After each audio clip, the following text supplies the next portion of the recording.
Reuters is reporting that Kurdish forces are now moving towards declaring an autonomous federal state in that region of northern Syria, which they now control. Of course, they've been battling ISIS, but you claim that in some cases the Kurds are now resorting to ISIS-style atrocities. Tell us what's happening and why it hasn't received much media coverage.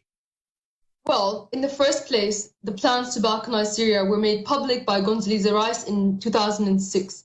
And the reason why the Kurds have been so positively shown in the media without any of the negative aspects shown is because they fit this objective. But in reality, the Kurds in northwest of Syria came to Syria as illegal immigrants in the 1920s when the Turkish Ataturk at the time hired them to slaughter the Assyrian Christians, which are actually the original inhabitants of that area. And you wouldn't hear that from the mainstream media, the fact that the Kurds in North Syria are actually a minority there, and that many of the people they live amongst are actually Assyrian Christians and Arab Bedouins, and they're oppressing the Assyrian Christians. They've been vandalizing the Assyrian Christian history because it reminds people that it is the Assyrians that are historically owning that land, and the Kurds are only here since the 1920s in Al-Hasakeh, and they're still a minority. So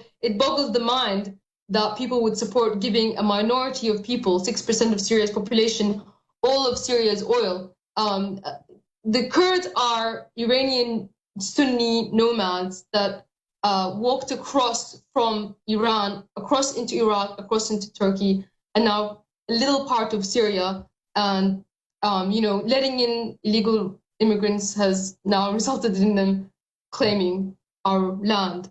And everybody seems to be uploading this. It's quite ironic. And the fact that the Assyrian history is not even being shown in the media because it breaks this agenda. Now, Reuters is reporting US dismisses Russia call for urgent talks on Syria ceasefire.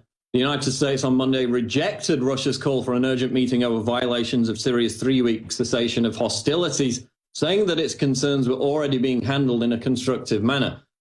Is this ceasefire genuine? Is it going to hold? And what's the immediate future look like for Syria? Are we seeing the end, finally, of this civil war in Syria?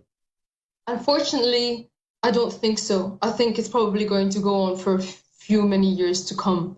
And unfortunately, these people who want to tear the fabric of nations and push sectarianism everywhere and basically carve out mini states, they really they don't want to let go.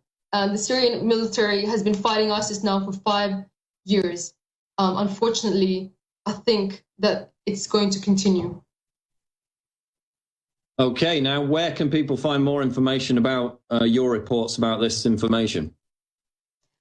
Please add yourself to my YouTube channel, subscribe to Syrian Girl Partisan or Partisan Girl, and I will be giving references to everything I've said today on that channel. Thank you very much for having me on the show. It's always great. Okay, there goes Syrian Girl. Thanks for joining us. We'll be sure to keep track of developments in Syria.